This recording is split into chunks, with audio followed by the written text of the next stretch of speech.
Good. Hello, everybody. This is Tom Tales. I'm with club goer legendary Ernie Glam. Salut Montréal. Bonjour Ernie, comment ça va? Ah, ça va bien, merci. Hey, merci beaucoup. Ernie, you've been around the clubs for more than 40 years. How come you're still standing?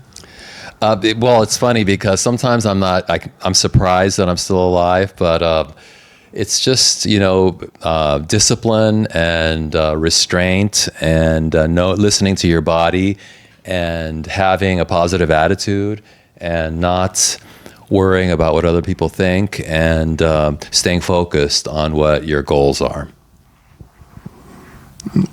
Wow, that's a lot. Thank you. It is a lot, but I mean, that's really the recipe for anybody to have happiness and success. And it's true that it's so hard to stay focused on your goal in clubland. It is, because you can get lost in the illusions of partying and the fog of being high, which I'm not saying anything bad about the fog of being high because I love it myself, but you do have to not be in that fog all the time, because if you choose to be in that fog all the time, then you're never going to get anything done. All right, so we're in 2025. Let's go back. I want to take you back to the start when you became a club kid. First of all, I'd like to know, where does Ernie Glam, the name, was born? Well, the name was born in the mid or late 1980s because a promoter invited me to go-go dance at his party. And I think the first time I go-go danced at a party was at the World, which is a nightclub in the East Village. And he said he was going to put my name on the invite, and he said, well, what name do you want me to use? And when he said that, I realized, I need a stage name. I can't just use my real name because it's just like a boring name. So because I was a big fan of David Bowie in the past, I said, just call me Ernie Glam, because I liked glam rock, and it was something that was very inspirational to me when I was young. So that's why I picked it, and that's how I was born. Wow, and that was in what year exactly? I believe that was in 1987 or 1988. And by then, were you already going to club in flamboyance?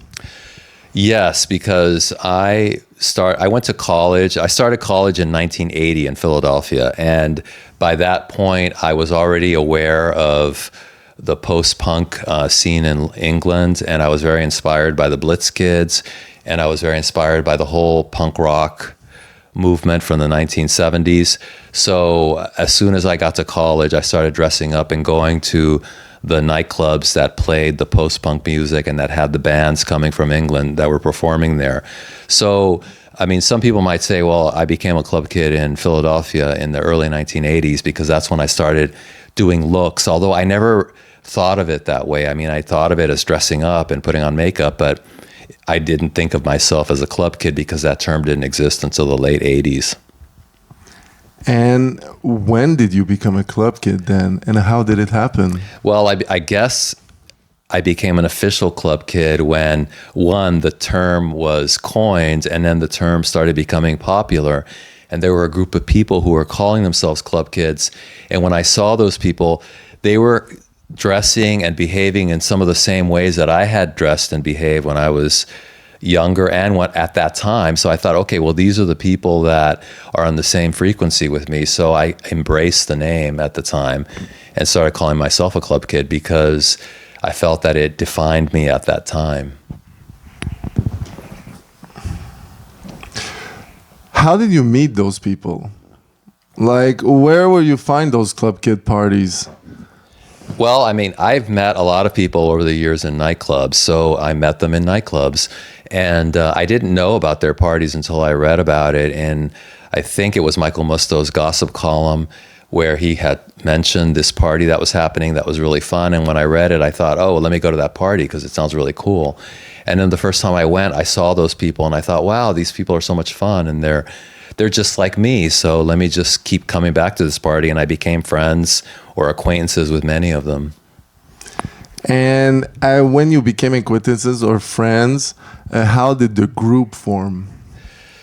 It's hard to say that when the group formed or how it formed. I mean, it was kind of an organic thing. And when you're in it, you don't necessarily notice that it's happening. So maybe it was already formed when I arrived the first time and I saw this group of people. But what was interesting about this group was that it was always changing. It wasn't always the same people. It was different people.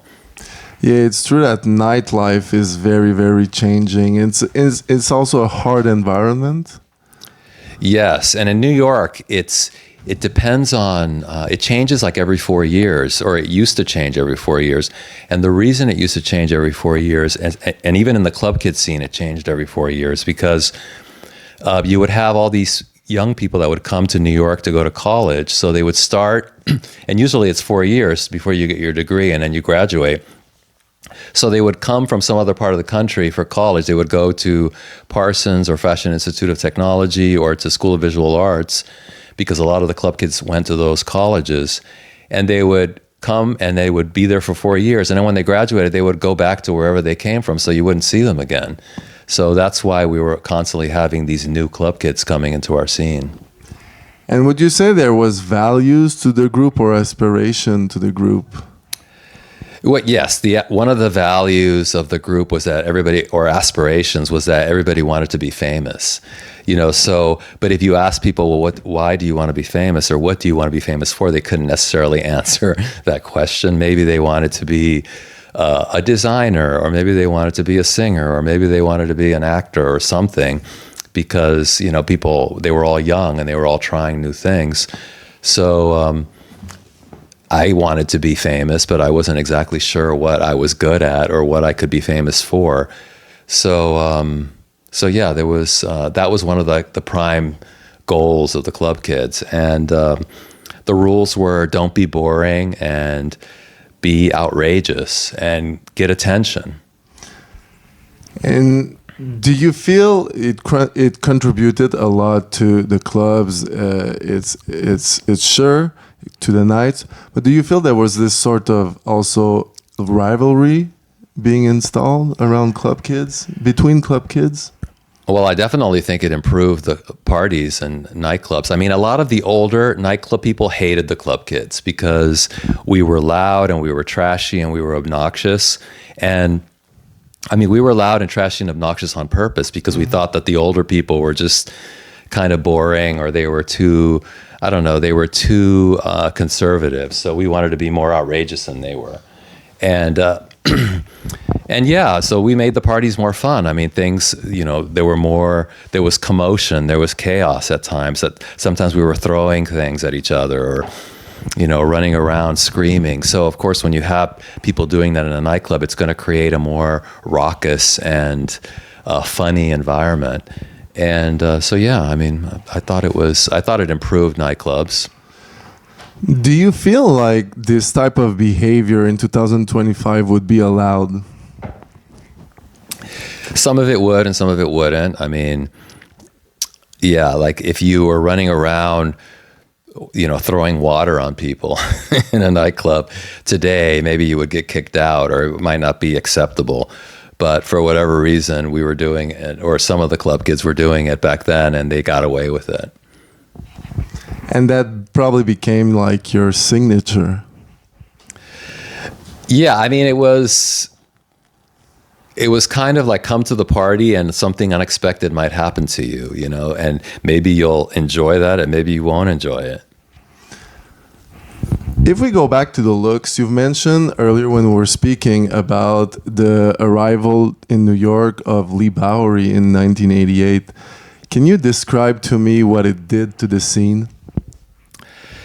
Well, it's hard for me to speak for a whole scene, because it's important to remember that the club kids were hundreds of people. So I'm not sure what it did to the scene, but I know what it did for me and maybe other people that who I was friends with. When we saw Lee Bowery, I mean, he was so outrageous in some of the looks that he came with to New York, that the looks that we were doing prior to his visit to New York seemed kind of boring and sedate in comparison to what he was doing. So I know that once he left, I thought, okay, well, I have to step this up and and basically I felt like I got on a spaceship and went to outer space and just tried to do like the craziest looks and fashions that I could think of. And by that time, I had learned how to make clothes because I had been a student at Fashion Institute of Technology at nighttime, where I learned all the fundamentals of like fashion design and creating costumes and making garments. So once I learned how to do that, I could make things that I couldn't buy in stores. And that was very liberating, because once I didn't have to rely on stores and I could make my own things, well, then there was no limit to what I could make except, money. If I didn't have any money, I couldn't buy supplies. And I believe this was something that was very, very popular inside the group of the club kids, because your looks became very famous or influential. Well, they definitely attracted attention. So yes, my photograph was taken often in nightclubs, and that was another goal. You kind of wanted the paparazzi or whoever, if there were photographers in a club, you wanted them to take your picture.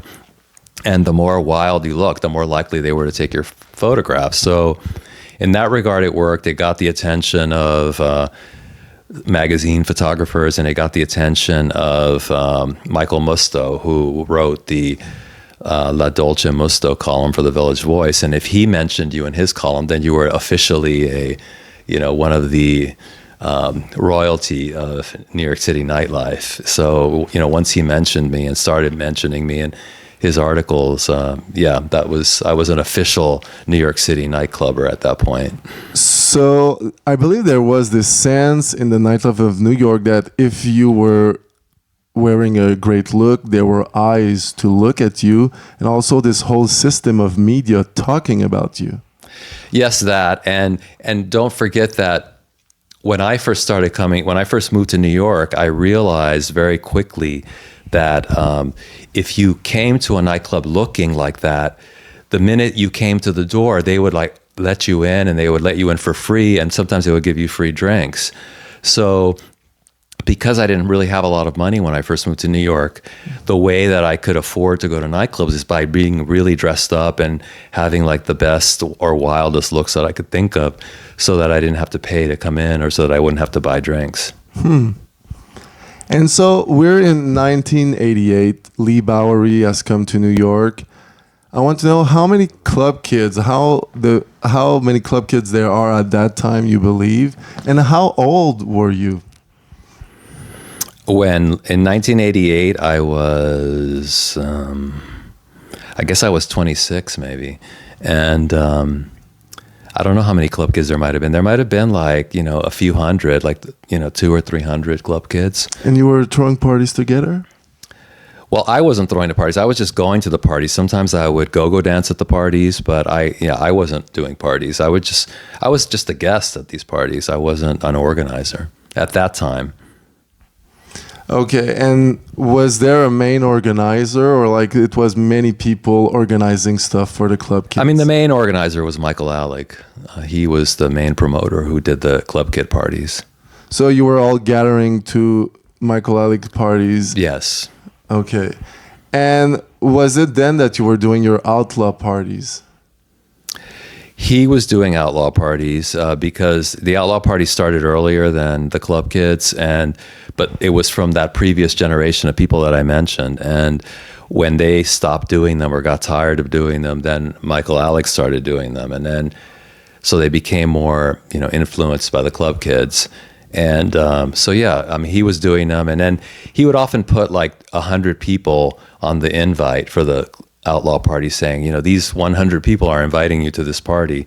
So, he asked me if he could put my name on it, and of course I would say yes because it sounded like fun. So I guess that's how my hosting of parties began. So there was already this if I can reformulate, you were honoring cultures of older generation. Yes. And by that time, were you did you have many friends in the club kids, more acquaintances? And were you friends with, for example, Michael Alec? I wasn't friends with him at first. I mean, I knew him from the clubs, but then over the years when I started going to his parties regularly, I mean, I would see him every week. And then at some point he decided to start hiring me to go dance at his parties. And then when he saw the clothes that I was making, he asked me at some point to start making clothes for him. So it was just kind of a gradual evolution of our friendship. It does seem like you were a group of artists working together. You could say that, yeah. I mean, there were a lot of creative people in the club kid scene. There were people that were makeup artists, who were designers, who worked in visual merchandising in some of the stores. So yeah, it was a lot of creative people and a lot of young people who attended art colleges. And so it brings us, so we're in New York in the late 80s. Disco 2000 hasn't started yet, right? No, it didn't start until 1990. So I would like, Disco 2000 is this famous club kid party. It's this famous party in New York City that was very influential. Could you describe us what was Disco 2000 and how did it started? Well, it started in 1990 at the Limelight nightclub, and the party was intended to be like a circus, where the club kids would be the stars of the show, and we were the clowns basically. And every week there would be maybe performances, and we would try to have stunts and do crazy things that would get people to keep coming back. And one of our goals was to just be ridiculous so that people would start talking about it and that word of mouth would spread and that more and more people would want to come, which is one of the reasons why I wore that chicken suit. And one of my jobs at Disco 2000 was to portray Clara the Carefree Chicken, which was one of the mascots of Disco 2000.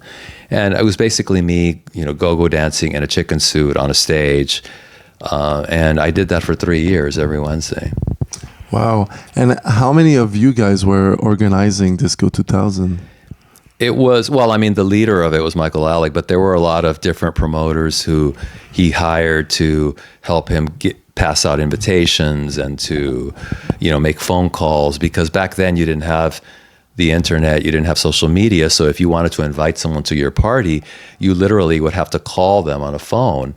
And some people's job was just to be at the Limelight all day long, dialing numbers on the phone and leaving messages for people on their voice. So people were calling people individually to invite them to the Limelight at Disco 2000. And that would take hours. It was hours and hours of work because, you can only call maybe one person each minute or maybe one person every 2 minutes. So in an hour, maybe you could only call 30 people. And if you had to call 300, then it took a long time. Indeed. And you were all being paid by the Limelight? Yes, by the club. Okay, well, and tell me, so when Disco 2000 started, how many people were there? And what was the vibe? Well, the first night there were a lot of people there. I don't know, there might have been 2,000 people there, and it was really fun and very successful. And it was a cool vibe, very lively. And so we rolled with it. But, the measure of success for any nightclub party in New York is not how good you did the first night. It's always how good are you doing the third and the fourth night, 3 weeks later or 4 weeks later, because it's very easy to have the opening night and everybody comes. But then what if nobody likes your party, the opening night? They're not going to come back the second week or the third week or the fourth. So then the second, third, fourth, fifth, 6 weeks, that's when we were really struggling a little bit and working very hard to try to build up the attendance, because we didn't have the same attendance the second, third, fourth, and fifth week that we had that first night. And was it worrying you? Because parties can be very, very stressful, and attendance is a very risky thing. Yes, it is a very risky thing. It didn't stress me out because I was basically an employee, so it wasn't the first party that I had ever worked at that had an opening and didn't have a second or third night, that maybe just failed after the first night. So I wasn't stressed out about it. It wasn't my money wasn't on the line, so yeah, I wasn't too worried about it. So describe to me, what did you do to make it a success? Well, it took a lot of effort by a lot of people, and people having to physically go to other parties and other clubs and pass out, paper invites, and it required going to stores and leaving some of the invites at the stores. It required calling hundreds of people every week to remind them to come to the party. We would have to come up with performances or spectacles in the evening during the party that could be photographed so that people might be talking about it, afterwards. So it required a lot of effort. But it did pay off.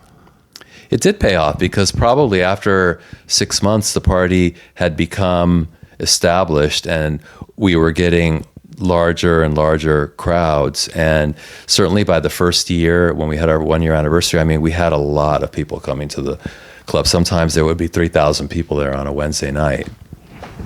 It's when you say something like 3,000 people on a Wednesday night in New York City, it doesn't sound unusual. And back then I didn't realize how unusual it was at the time. Because we were doing it every week, so it seemed normal. But certainly, like today, if you were to go anywhere in New York, you're not going to find any party anywhere on a Wednesday night that would have 3,000 people.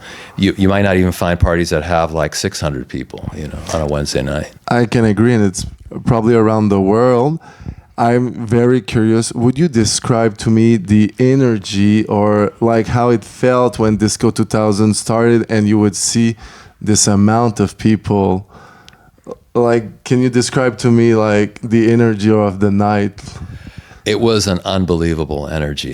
Just so electrifying and exciting and inspirational and motivating. Like you would go there and you just would feel like you wanted to dance all night and people were just going out of their minds. People were drunk or they were high or whatever, but there was like this very strong electricity on the dance floor with people just going off. And you have to remember that at the time that we started the party, it was right when techno music was emerging. So we had this party and we had the club kids that were becoming more famous. And then we had this whole musical genre, which was techno, that was becoming bigger and bigger and bigger. And Limelight essentially became this temple of techno because that was the main music that we played on the main dance floor of the nightclub.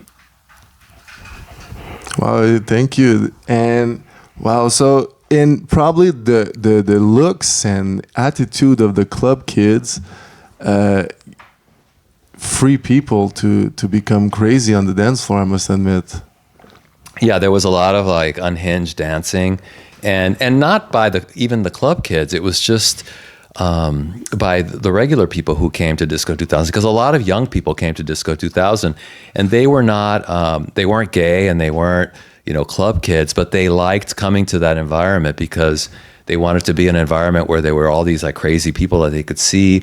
And when you're in an environment where there's all these like club kids or drag queens that are just like acting up and screaming and yelling, it kind of gives you the permission to then be free yourself and to do whatever you want to do. Mm-hmm. So that's what I thought was the special sauce of Disco 2000, that people would come there and they felt liberated. It didn't matter, where you came from. Like you could just be whoever you wanted to be there and not have to worry about what other people are thinking about you. And wow, thank you. And speaking of Disco 2000, I'm curious, what was precious or unique about that night that you would say like characterize Disco 2000? Well, for me, what was precious about it was just the looks, like crazy, really fun fashion looks, people, all these, people who might have been considered outcasts or misfits wherever they came from in other parts of the country. In New York City, they were stars. And that was to me, that was very precious because I knew what it was like to come from, the provinces or come from some small city where there was nobody else like you, and to come to a party like Disco 2000 where you might see 400 people that are like you and that are like wild and dressed up and in makeup. It feels so comforting and reassuring. Mm-hmm. So Okay. Just are we good on the camera? Ouais, continue. Okay. So the looks and how many people? So we're at the height of Disco 2000. How many people were they working or being part of that community? Because it does seem like it's a community at this point. It was a community, and I mean, the community was a large community of maybe 1,000 or 2,000 people who regularly came to the party. They weren't all club kids; they were, from different walks of life, and I mean, yeah, But working for the party. that's hard to say how many people were working for the party. There were a lot of because I wasn't in charge of hiring people or paying people, so. There were definitely a lot of hosts that, a lot of club kids, certainly maybe 20 or 30 club kids that were paid to be there. I was on the salary. A lot of the other friends of mine who were the club kids were on the salary there. And then there were special performers that would be hired. There were, promoters. I mean, it required a whole team of promoters, sometimes maybe 20 or 30 promoters whose job it was to pass out invites, and then the invites would all be marked with the initials of those promoters, and then if people came to the party with those invites, sometimes the invites you would get $5 reduced admission. So then at the end of the night they would count all the invites, and it's like, okay, if this promoter had 20 people that brought those invites, they might pay that promoter $5 or $10 for every invite that came in. So, and there might have been like 30 or 40 people that were doing that. So it was a lot of, and then plus the bartenders and the bus boys and the DJs and the security guards. I mean, on a Wednesday night, there easily could have been like 150 people working in different ways. At this point, do you feel you're ruling New York? Definitely, it felt like we were ruling New York, like from maybe 1991 on. I mean, I did feel... Yeah, we were definitely ruling. I felt like we were ruling, sure. And how would you describe that ruling? Like, what was changing because of you? Well, because it was a successful party, so everyone came to it, and we got a lot of attention. I mean, we were getting a lot of media attention. We were on TV, we were in magazines and in the newspaper. So it was very validating, to have all this attention. So you would say a sense of validation. And speaking of TV, you guys were on TV. How did that happen? Well, the club kids were on TV a number of times. Often they were on these television talk shows. Some of them were quite trashy. And so they would invite us on, and it wasn't always a very positive experience because the hosts would then start insulting the club kids or making fun of them, or it's like, can you believe these people are dressed like this and they party all the time and they don't want to work or whatever. Like they weren't really celebrating us. So I think I only did 1 or 2 or 3 of these shows, and then I thought, well, fuck this, I can't be a part of this because it's insulting and we're not respected in these environments. So I didn't really want to go on those shows after appearing on them a couple of times. And 2 questions. What did effect on the group these TV shows had? I'm not sure what effect it had on the group, but I do know that it had a big effect on people all over the country because there were so many people that told me over the years that they first saw the club kids on those shows on TV, and that they were amazed when they saw us, and that they wanted to be like us, and that they were inspired to just follow their own creative muse, whatever that muse or whatever direction their creativity took them, that it gave them the courage to do that. And I thought that was very rewarding because I didn't particularly enjoy the experience of being on those shows. I thought that we were being used and abused. But then over the years, when people told me how they were inspired to either move to New York or to pursue art or be whatever they wanted to be, that really made me feel very good because to me, that was the whole goal of my participation in the Club Kid scene, that it was, to me, it was inspirational and it was fun and it gave me courage, and I was very gratified that I was able to give courage and inspiration to other people in return. Speaking of inspiration, we're in 90 or 1991.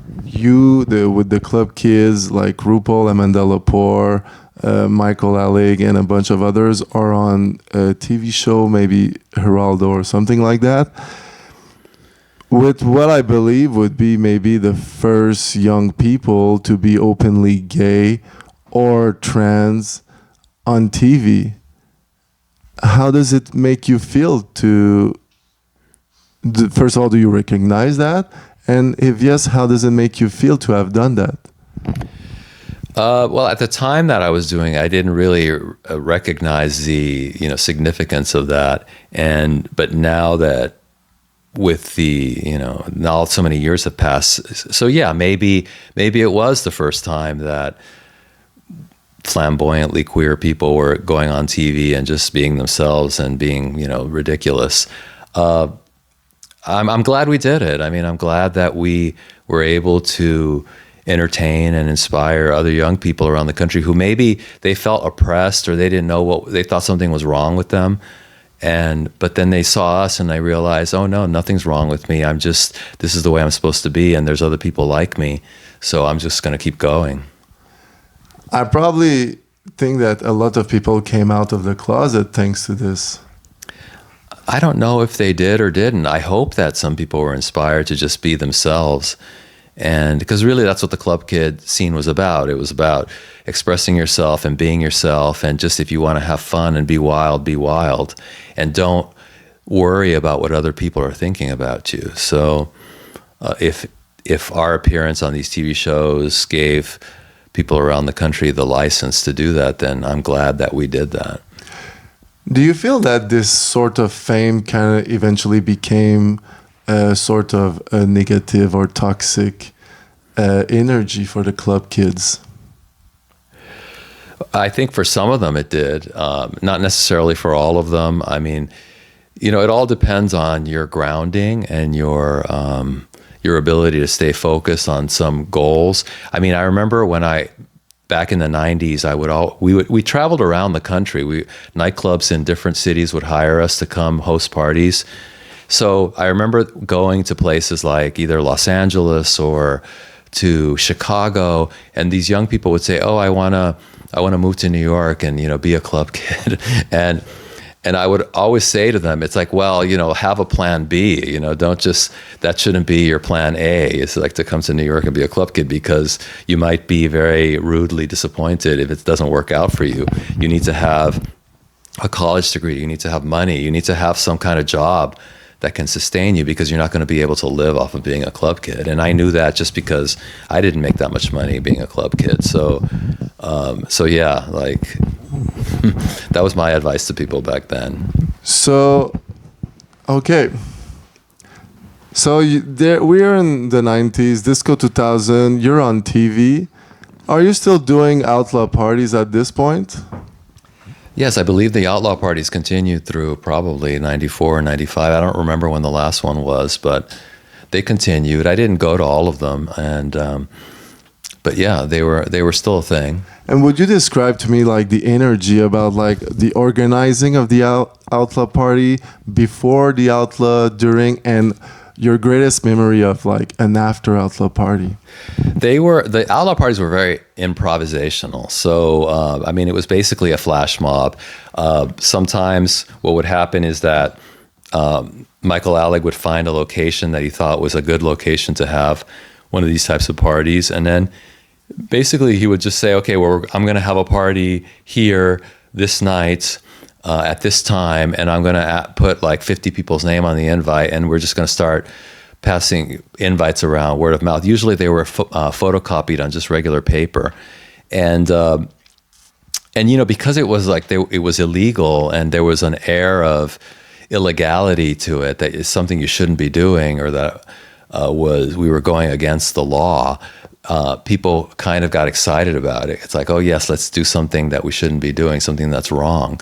So it didn't require that much planning. All we had to do was just ensure that somebody brought like a giant boom box so that we could have music. And then we needed like a few people to help us bring orange juice and vodka so that we could serve, screwdrivers at the party. And then usually the party would last, sometimes it wouldn't last more than 15 or 20 minutes because we would run out of the orange juice and the vodka. And then that was the end of the party.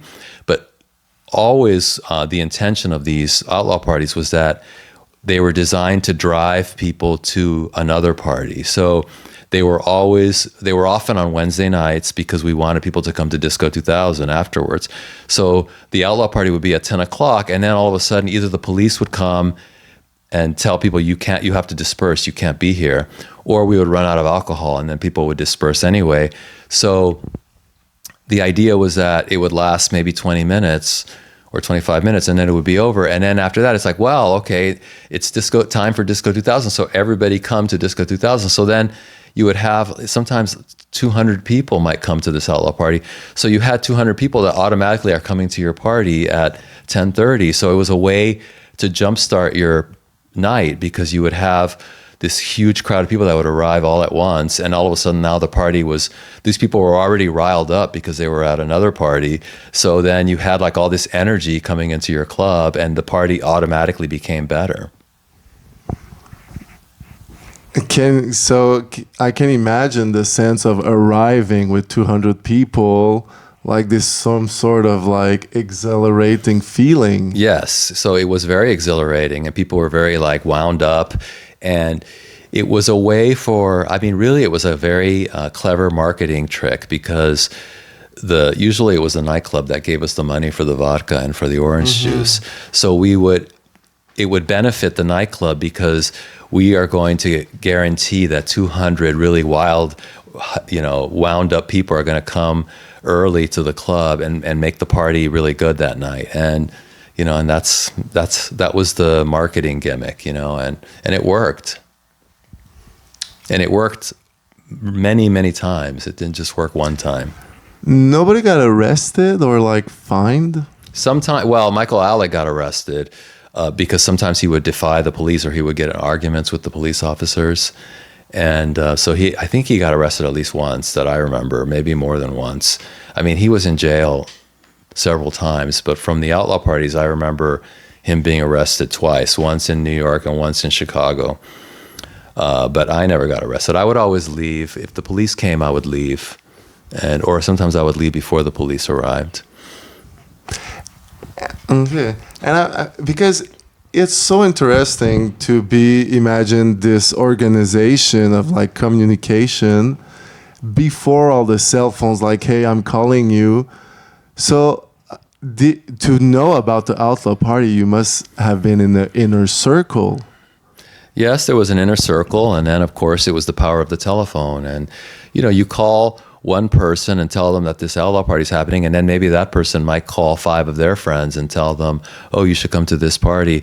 And then, it was word of mouth, telephone trees. That was the old-fashioned way of spreading information.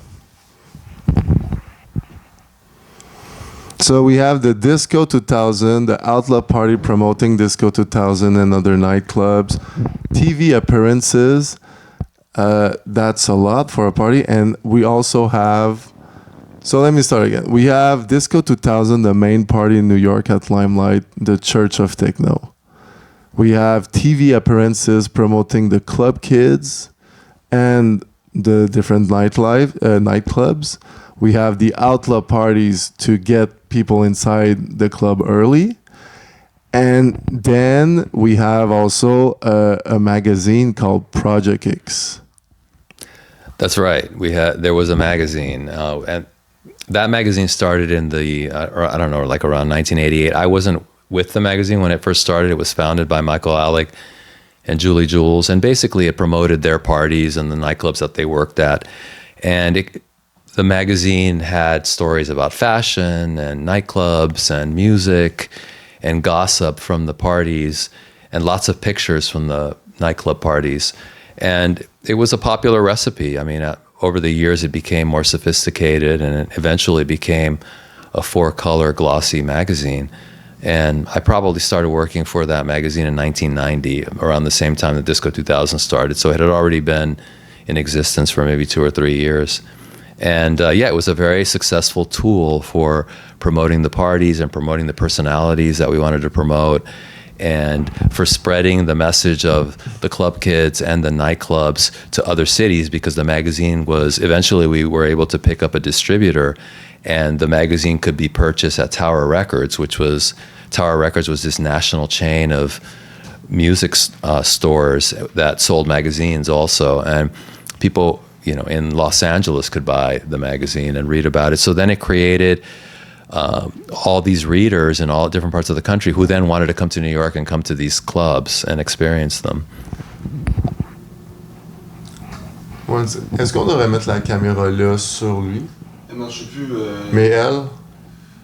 Ou sinon, non, c'est bon, là, c'est bon? Le plan avec l'iPhone, Ok, parfait. Just making sure camera works. Okay, yeah. So we're back in the magazine distributing. Could we say that the club kids were more than just club promoters, but literally the artists being not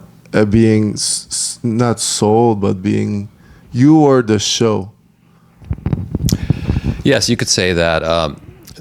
In 2019, the New York Historical Society had an exhibition about the 50th anniversary of the Stonewall Uprising, and they were documenting the various LGBTQ subcultures that emerged after the Stonewall riots. And one of the cultures that they included was the club kids. And the curators of that exhibition referred to the club kids as cultural beacons. And I thought that was a very good description for the club kids, that we were cultural beacons. A beacon is some type of device that's sending a signal, usually out in the ocean so that the ships don't crash. Mm-hmm. And, you're sending this signal, and that's what we were doing. We were sending our signal out into the media and across the country, to other young people wherever they were, so that they could see that we were in New York. Come to New York if you want to come to New York, or just do what we're doing in your city if you can't come to New York.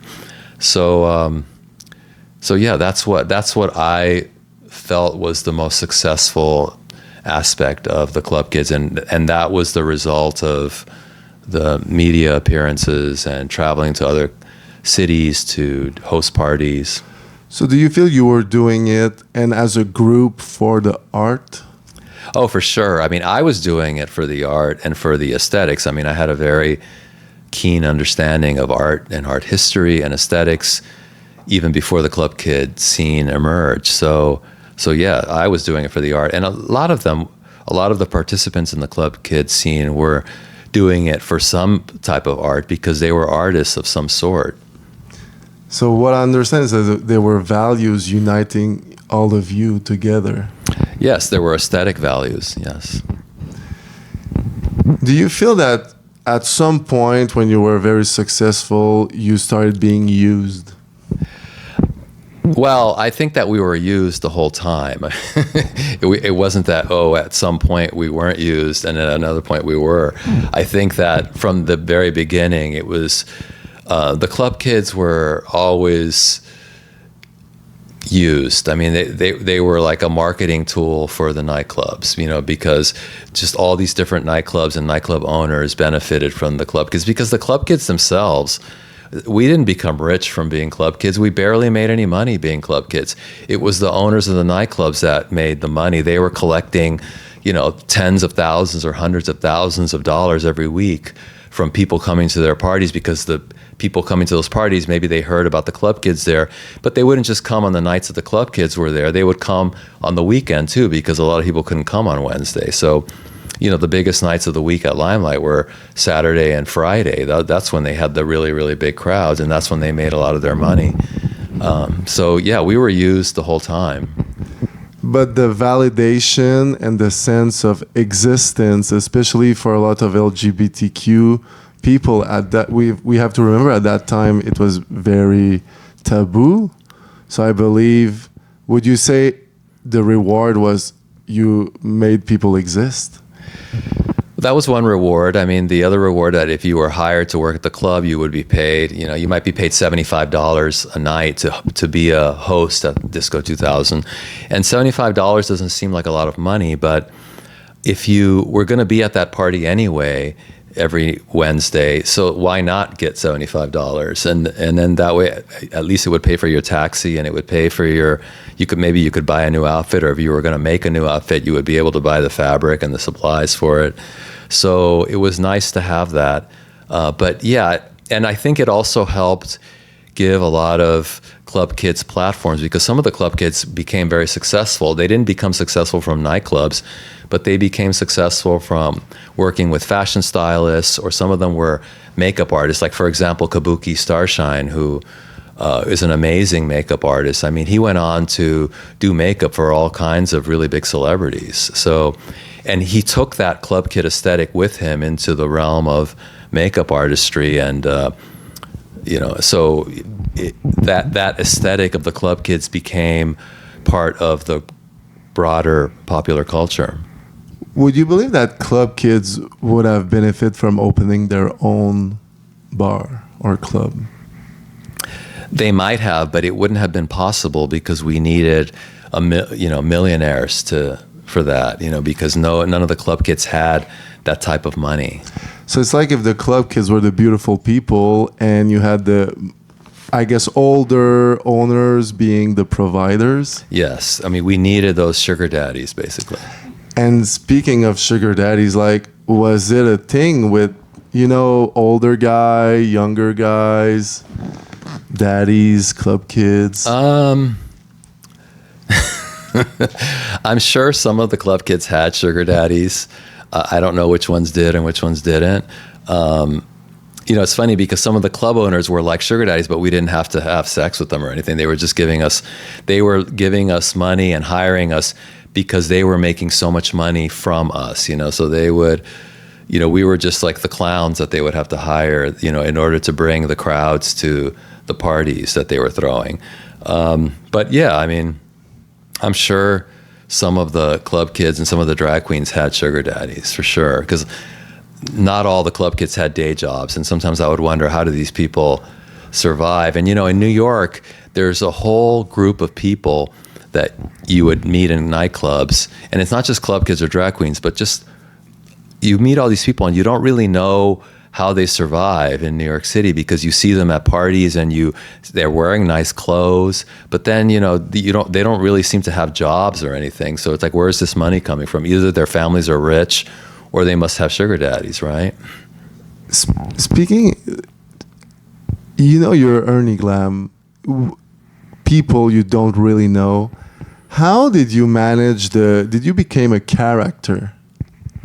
And did you see a difference between your personal life and when you put on that character, Ernie Glam? Oh, for sure, because the character of Ernie Glam, my club persona, that's not really who I am. I mean, it's just this very exaggerated aspect of my personality and a manifestation of my creativity. It's not, I have other, manifestations of my personality that are more real and more grounded. I mean, my professional life and my family life, and so yeah, it's really just a character. It's not who I really am. Although a lot of the ethos of the club kids, I mean, it does permeate my personality, because I'm very extroverted and I'm very and I take lots of initiatives, and I'm not necessarily preoccupied by what other people think of me. Would you believe that some people got lost in characters? Like, was it common in the club kids? I think it was possible to get lost in like the club scene, and because there's a lot of alcohol and there's drugs in the clubs, and anybody can get carried away by a party scene, because because it feels so much fun, like, to be there, and it's an escape from your reality. And if you're not happy in your reality, whatever your reality is, then it's very easy to take refuge in some fantasy world where you're going to be drunk and high a lot of the time. So yeah, I mean, I think some people did get lost in it. I mean, people overdosed and died from, drug abuse in the club scene. And how many years does Disco 2000 lasted? I'm not sure. I know it started in 1990, and I think it ended at the end of 95 or maybe 96. So it lasted a good 6 years, which is a long time in the Every week. party history. Every week, yeah. And it's 100 people working together to make a party on a Wednesday. Or more, yeah. Or more. And why did you step away? And why did you step away from Disco 2000? Well, I stepped away because it became very druggy, and having to work in nightclubs is a very hard job because you have to go out all the time, and there were times that I didn't want to go out, and then I felt really tired, but then it's like, okay, well, let me just do like a little bump of coke or crystal meth or something, and to like give myself energy to go out. And, because you have to be on, you have to be like vivacious, and maybe you don't feel that vivacious.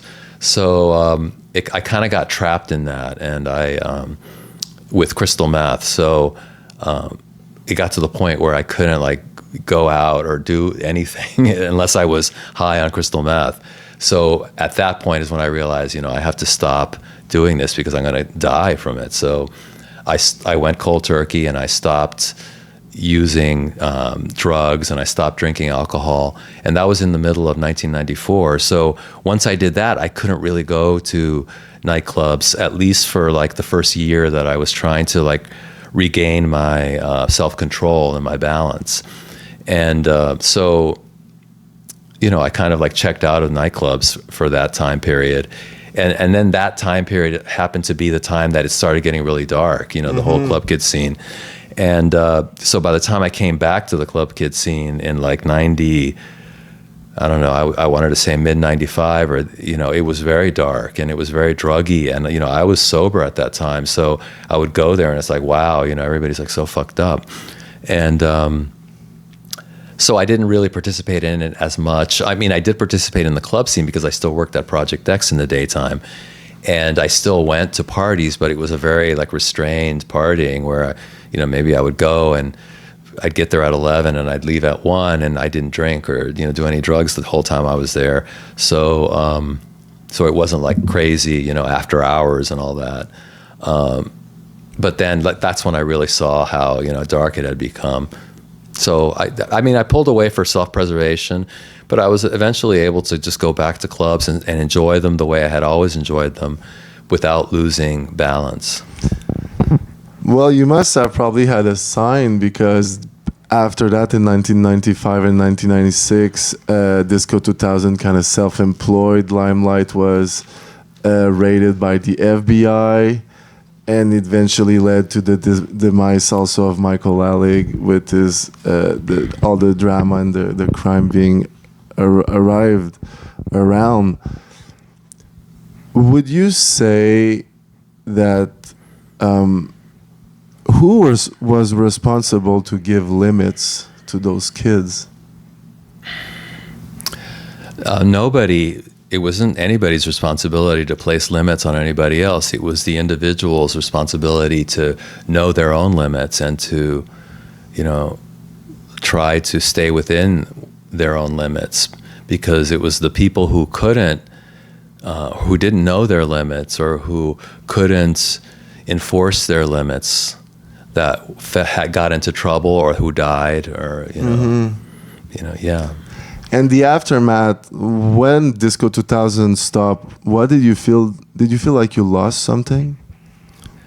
No, I didn't feel it. I felt it was unfortunate that the Limelight closed, but you have to put it in the context of what was happening in New York City at that time. Mayor Giuliani was on a campaign to, clean up New York, and one of his campaign positions was that he was going to close all the big clubs because they created too much noise, and they were like, all these people were doing drugs in the clubs, and we don't want that in our city. So he basically led this campaign to close all the large nightclubs, and he was very successful at doing that. So it wasn't just that, Disco 2000 ended because, all these problems with the club kids. It was just like the society was changing and the times were changing. Because when it stopped, it was still popular. It might have been, like, I don't really know because I wasn't a regular at Disco 2000 towards the time that it stopped. I was working in the daytime. I had worked at Project X, and then once Project X closed, I had other day jobs. So, I was trying to be more serious. You can't really focus on your career if you're going to a nightclub till 4 o'clock in the morning. You have to wake up and go to work. And especially if you're working in the creative sector, you might not feel very creative at 10 o'clock in the morning if you were up until 4, So you kind of just grew almost old. Yeah, I wouldn't. Yes, I was definitely. Everybody was getting older, and I just tried to be a little more focused and serious about focusing on a career, so that I could have a career, and that I would not have to worry about where's my income coming from, because I couldn't rely on nightclubs for that. So, once I felt more established in my career, then I started going out again. I have a question also. You mentioned the looks of the club kids. Were the club kids and the drags same people? Because I remember RuPaul was in a lot of the TV shows. And is RuPaul considered a club kid? I don't know if RuPaul considered herself a club kid or not. I would definitely say that RuPaul was part of our scene because she was at a lot of our parties. But she was around before the club kids started. I knew RuPaul from Pyramid Club in the mid to early 80s. So, the club kids didn't start until like maybe 87 or 88. And I used to see RuPaul at the Pyramid Club before that. So, and she was already dressing up and doing her shows and all that. So yeah, she was like a member of the community. Whether she thought of herself as a club kid or not, I don't know. Because right now, RuPaul is having a lot of success with Drag Race, and Drag Race seems to have a lot of element, unless I'm wrong, of the looks inspired of the club kids. For sure, a lot of the drag queens on RuPaul's Drag Race are inspired by the club kids. I think one of the contributions that the whole club kid scene made to LGBTQ culture was an ability to interpret drag in a different way that wasn't necessarily feminine, that was more gender neutral, and that was maybe kind of clown. Drag has always been clownish, but it was just like I guess it contributed a gender neutrality, and it expanded what the definitions of drag could be. I often talked about, when people would ask me if the club kids were drag queens, I would say, back then I would say, the club kids are the mutant, rebellious grandchildren of drag queens. So they still have those elements of drag, but they're manifested in different ways. It's true that a lot of the club kids seems to be very gender neutral. Yes. Michael Alec was deemed the king of the club kid. Was there like a queen of the club kid? Probably. But there were probably different queens of the club kids. There were, you might say Amanda Lepore was the queen of the club kids because she was always at Disco 2000 every Wednesday. Or you might say Jenny Talia was the queen of the club because she was at Disco 2000, and she had like these outrageous looks. So yeah, there were queens of the club kids, but maybe I'm not sure which one was the queen. But Amanda Lepore, if I had to pick one, I would say she's probably the one who was closest. And okay, thank you. And I must admit also, Amanda Lepore is probably one of the first trans on TV showing her body, which is pretty revolutionary. So it's interesting because the way you put it, the club kids were a group of friends, but for me, the way I see it is all the aesthetic. And once you get that aesthetic level, cultural also influence, New York Disco 2000, it's really easy to put RuPaul as a club kid. Well, yeah, and plus she was a part of that scene. I mean, she would be working at those same clubs that we were at, you know, like in the late 80s before she became famous. She worked at the Tunnel nightclub. She worked at Red Zone. She needed money, so like she would be at those parties, you know. Because in 1991, RuPaul was on TV with Amanda Lepore and you guys on like Geraldo. Yeah, it was I think with the Richard Bay show. And then in 1992, she was hosting Saturday Night Live with Nirvana. Right, because then she exploded with her album, you know. But it still seems like it comes from the same scene. And you guys were doing 2,000 and more people a week at Disco 2000. What type of influence do you feel you had on popular music and style throughout the end of the 90s? Well, I don't know that that the club kids had much of an influence on music because there weren't a lot of club kids who were musical artists. I mean, you know, I wouldn't say that Delight were club kids, you know, because they weren't really part of the club kid scene, even though they wore like the clothes. So I think it was more like on fashion and makeup than it was on music. I mean, like the bodysuit and the singlet and all that. I mean, that was something that the club kids started wearing. Nobody really wore that before the club kids were going out, you know, wearing those types of things. And, the crazy clown makeup and, drag queens prior to the club kids, a lot of drag queens, they tried to be feminine. They tried to look like women.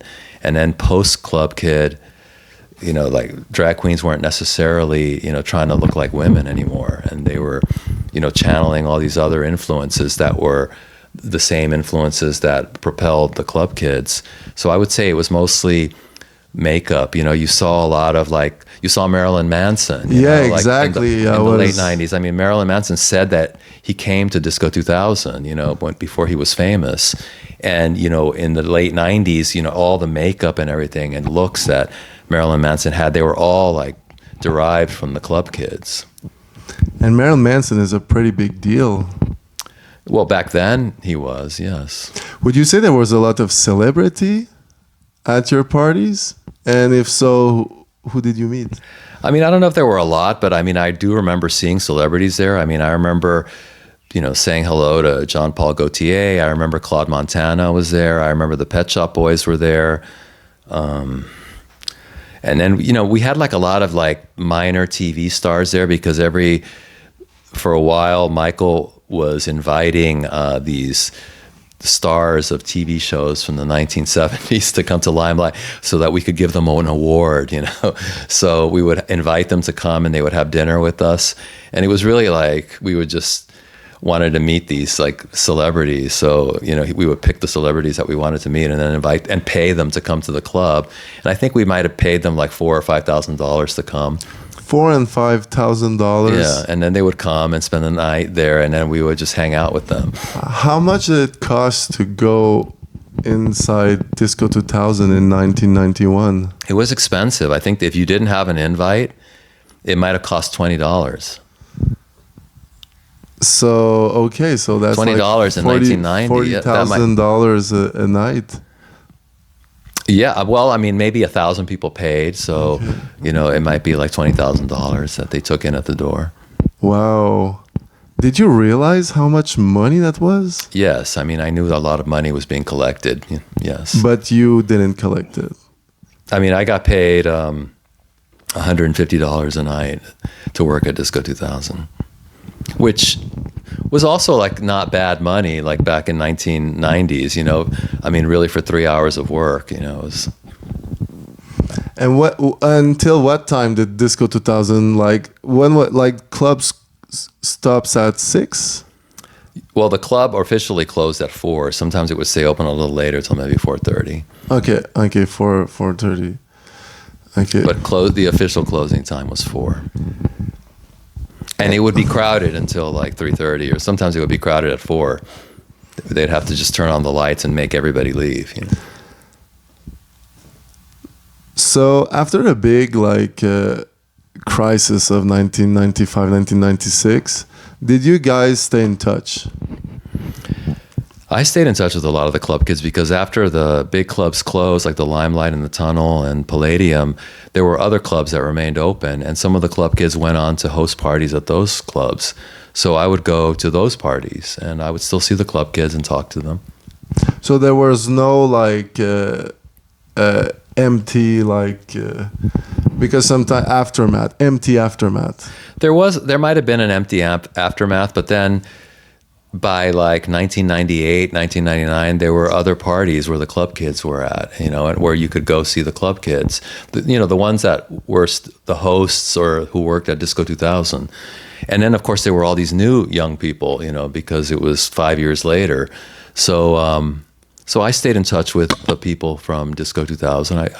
And then I think in the early 2000s, when the whole electro clash thing started, I mean, Larry T was who was the host of the Celebrity Club where the Club Kid movement started. Mm-hmm. He was doing the electro clash parties in Williamsburg, and so you would see the club kids there, along with all the younger people who were there for the electro clash.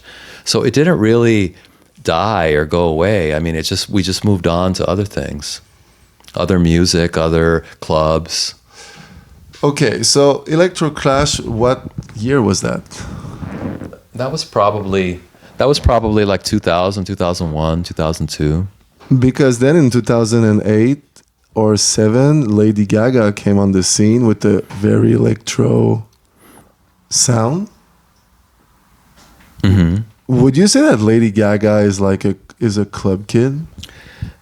Yes. I mean, she's definitely she wasn't a club kid in the sense that she came to the club kid parties, but her whole aesthetic is club kid. It's an undeniable club kid aesthetic.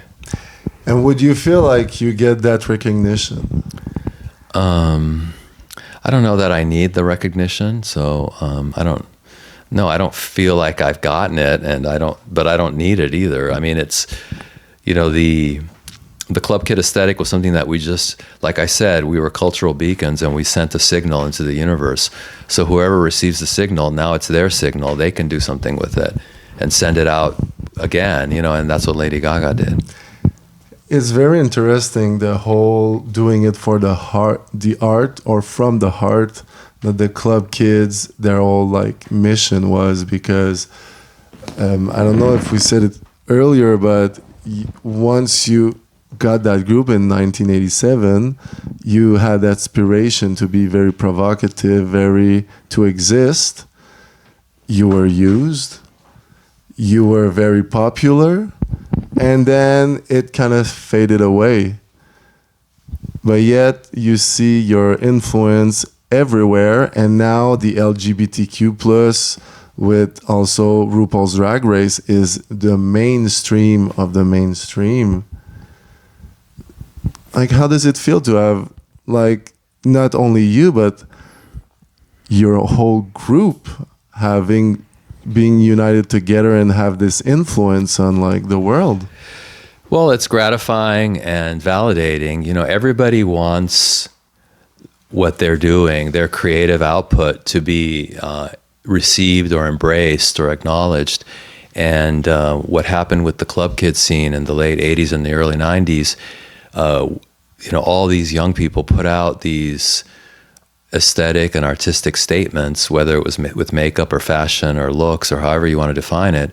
And those messages were received all over the country and all over the world, and have been a source of inspiration to people for decades now. And it was worthwhile, it had value. And that's what to me is the most gratifying, is that it had the value to last and to remain relevant for decades. And even here in 2025, we're talking about it now, but even if I were to go to, if I were on the internet, I get messages from people who are still asking me about it, or people who are still referencing it. So it's something that has really withstood the test of time. A great difference with you guys and for example, modern artists, is your ability to team up together.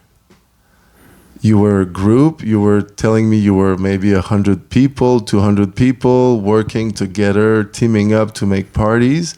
What was the secret to team up in such a prolific way? You have to remember that in the cultural context of the late 1980s in New York, there was the AIDS epidemic. All these people were dying. There was no cure for AIDS. There were no antiretroviral drugs that you could take. There was extreme homophobia and oppression still.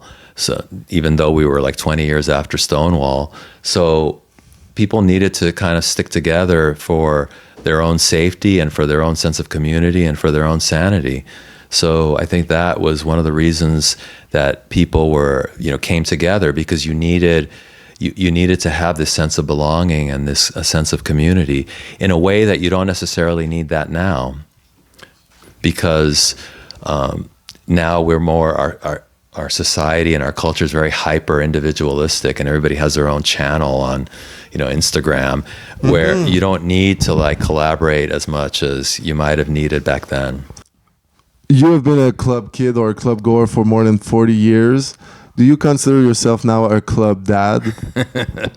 I don't know. Maybe I'm more of a club granddad at this point. I think of myself as one as a club personality, but also as almost like a club shaman, or like if you want to use like a Native American or an indigenous mentality to it, I feel like I'm this, shaman of this nightclubbing queerness from the past, where I'm just channeling all this energy that I received when I was young from all these different people like Lee Bowery, who are no longer with us.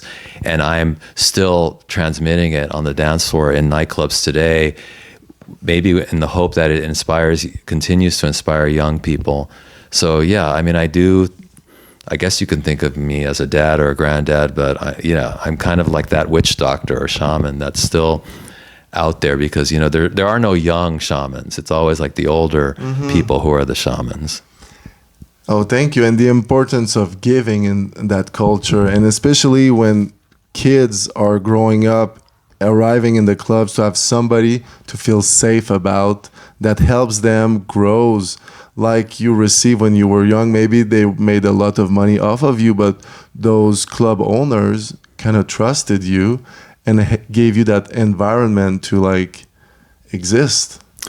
Yeah, I mean, I think giving is a very important word, and right now Burning Man is happening, and the whole ethos of Burning Man is to give, and so it's important for me to give, and by giving, what is it that I'm giving? Well, maybe I'm serving a look, or I'm dancing and sending out positive vibes on the dance floor. So that's what I'm giving, and I'm trying to give it to whoever wants to receive it, and whoever doesn't want to receive it doesn't have to. But I'm hoping that whoever does receive it will be helped or inspired or motivated by it. Well, thank you for giving us this interview. Sure, it's been a pleasure. Thank you for coming to Montreal. I'm having fun so far. And hopefully we'll see you around in the clubs. Okay. Bye, everybody. Thank you. It's Tom Tells. See you.